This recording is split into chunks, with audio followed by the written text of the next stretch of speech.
Hello and welcome English nerds to Module C, Craft of Writing. I am your host Miss Nash, aka Nashy, and I will be welcoming you to the Craft of Writing for the advanced course. So let's dive right in. What is the craft of writing? I want you to start with the quote that I've got above. We write because people have written. We do not write alone.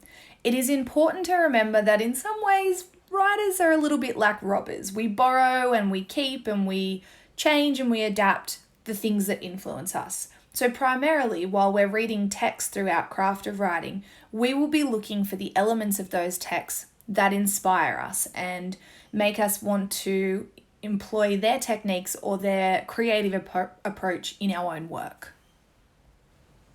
So when looking at the structure and the practicalities of Module C, you'll notice that Module C is worth the same amount as all of the other modules that we study, and you will be assessed on Module C during Paper 2.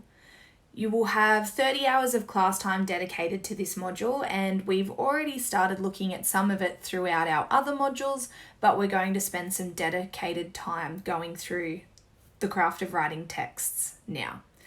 Unlike other modules where we're given one or two specific texts to study, Craft of Writing has given us a list and we're allowed to pick and choose what we like, and you can use those to inform the answers that you will give in your HSC exam. So let's have a little bit of a look at the Craft of Writing rubric.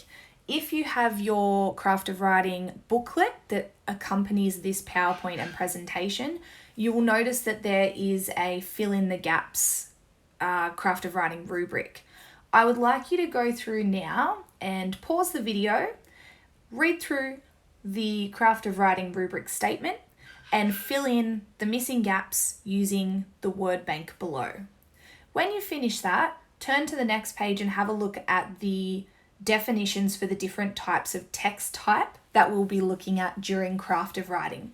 This includes discursive, imaginative, informative, persuasive, reflective, and texts that are a hybrid of the above. I would like you to go and read each of those definitions and then think about 2 or 3 texts that you've engaged with over your schooling that fit into these categories.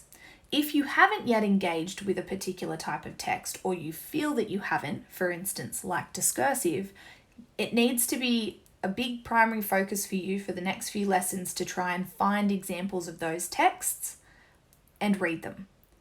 Now, informative texts and things like that you may not engage with as often in English, but if you do science or another practical subject like that, quite often you are engaging with informative text. So I want you to pause the video now and complete those 2 pages in the workbooklet. Okay, so if you're pressing play, that means you've finished your fill-in word and you've read all the definitions for the particular text types that we will be exploring in Craft of Writing. What I've put on the next slide is just the answers to the Craft of Writing rubric add-in. So just make sure you've got all your words correct before moving on. So now we're going to have a look at the advanced prescriptions list for Craft of Writing. There is a really great mix of choice and text here. We won't get a chance to look at everything, but we're going to try and have a look at least every text type. So there's prose fiction, non-fiction, poetry, and speeches, and also performance poetry, which is really exciting. I'm hoping that we'll get to have a look at Elizabeth Harrower's Fun at the Fair, or Fun of the Fair, I should say. Also, What Time Is It Now, Where You Are. We'll definitely be looking at The Crafty Feeling, That Crafty Feeling by Zadie Smith. And if there's time, Eulogy for Goth Whitlam and Stamp Collecting, which is one of my favourites. And I'd also like to look at Father and Child, but we might be a little bit too adventurous there. We'll see how we're going for time. There is a really fantastic volume of text though, and if there is something that isn't in the work booklet that you would like to read, please let me know and I will get you a copy so you can read it. That's the best thing about Craft of Writing. There is lots that you can engage with and you can pick and choose what you enjoy. So let's just move on quickly to what the HSC examination paper will look like for Craft of Writing.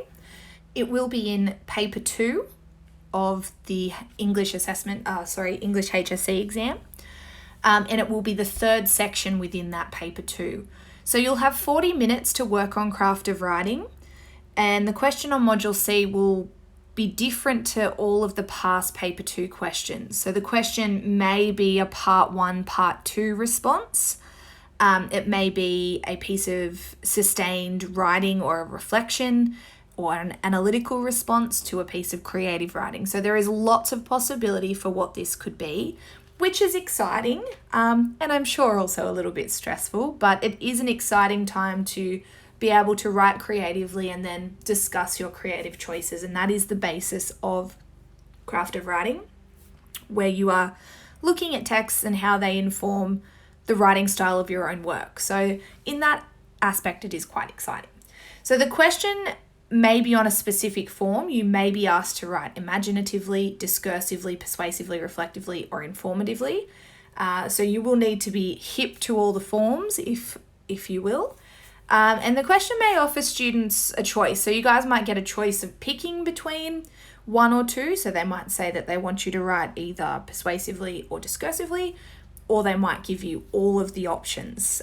So again, there's a lot of choice there. There's a lot of ways this question could be formed and could look. And that really puts the onus back on you to be prepared. Make sure you know how to write each of these forms. You know how to distinguish the differences between these forms, and you know what sort of technique is used to create a text that becomes persuasive or discursive, or how to use figurative language to make a text or a piece imaginative, etc. The other thing is you could actually be given an unseen text or an unseen piece of stimulus or analysis that you need to build writing around, or you use as like a stimulus for your own writing. So that's another element that could be in the exam. So just looking at the exam based off the specifications that have been given, there are a few ways or few possibilities for how this section of the exam could go.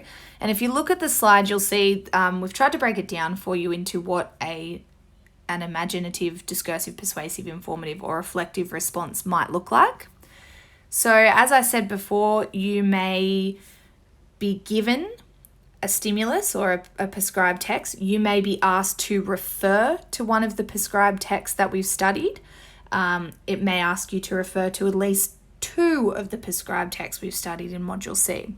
You may be asked to refer to at least two prescribed texts from Module C or other modules we've studied. So that might be 1984 by George Orwell. That could be Looking for Richard or Richard III. So there is other possibilities there. You could also use the poetry of David Malouf, which has a lot of great technical elements that you could talk about in an analysis of that work.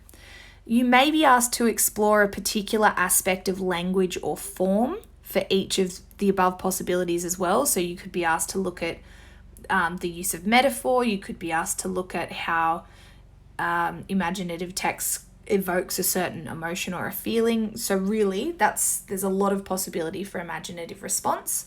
For a discursive response, you may be asked again to refer to prescribed texts from Module C. You might be asked to refer to texts including the ones that you have looked at outside of Module C, so in Module A and the Common Module and also Module B. If you are looking discursively, Looking for Richard is a fantastic discursive text because Al Pacino is actively asking questions and trying to search or to look for answers about this character of Richard III. So it's a fantastic text to link back to if you were asked to explain your choices or to explain how a text could identify elements of discursive. You may also be asked to explore particular language, just like in imaginative. The same can be said for persuasive, informative, and reflective. So all in all, there's sort of a few ways this could go. You could be given prescribed, you can be asked to look at a prescribed text, or you could be given a specific element to talk about. The other thing you could be doing is they could ask you to write a piece of imaginative, discursive, persuasive, etc. And then in a second part of the exam, they could ask you to explain your creative choices in the first part. So I'll just say that again. They could ask two things of you for Module C. They could ask for you to write something in a particular form, and then they can ask you to write an analytical or reflective response explaining what you've done in your piece of writing. So how have you made it discursive, or how is it an imaginative piece? What techniques have been used to inform that? And how has your study of prescribed texts in Module C helped you to create a piece of writing like this? We will go through that a lot more. I'll do a separate video on possible exam questions, how to answer them, how to look at craft of writing in an exam format. So do not stress about that. We will come back to that at a later point. So just coming back to the overall big message, what is craft of writing about? What is this lady going on about? Things you need to do. First, it's about reading widely and reading frequently and viewing frequently. So you need to be engaging with texts, not just the ones that I've given you in the booklet or just the list from Craft of Writing. Look around you, look at the texts you're engaging with every day, not just in English, but across all of your subjects. Reflect on your reading, viewing, and writing. So what do you like? What don't you like? Why do you like it or not like it? What excites you about a text? What do you hate about something that you read or write or view? So reflecting on the process of engaging with text is just as important as reading or writing or viewing it in the first place. You also need to be able to experiment and have fun with writing. Craft of writing gives you the opportunity to play around with things and reshape the way a text is structured. You will also need to be writing frequently. So in your booklets that I have given you, there is a plethora of writing activities that you can be doing, and we will be doing those at the beginning of each lesson. Some of them are short and quick, so little 6-minute writing activities. Others could take half a lesson, but it's about getting that creative writing bone within you moving, exercising that muscle, if you will. We will be using a range of writing types. So as I said before, we will be looking at persuasive, informative, imaginative, discursive, etc. But we will also be looking at how writers use language to create emotion. So how we use language to explore setting, character, perspective, idea, narrative, voice, mood, tone, all of those great things. So it's going to be fun. Craft of writing is wonderful. I love it. It's going to be a good time. And I've just wanted to show you a couple of examples of what a 6-minute writing activity might look like. Some of my favorites are Two Truth and a Lie. So you create an inner monologue for a fictional character, and they have to state 2 things that are true and 1 that's a lie, and you talk about that inner monologue with the class, and they have to guess which one is the lie through your language. That was one of my favorites. Personification of objects is always a good one. Reshaping cliches.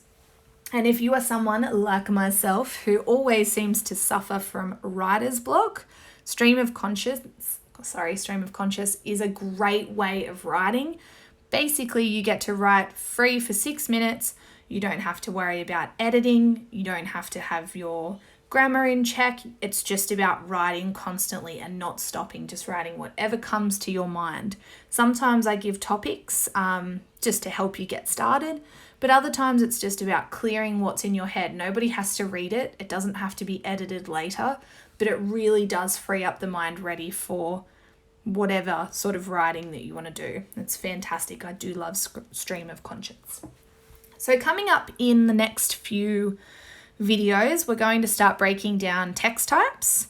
So imaginative, persuasive, discursive, informative, reflective, and what those types of text look like.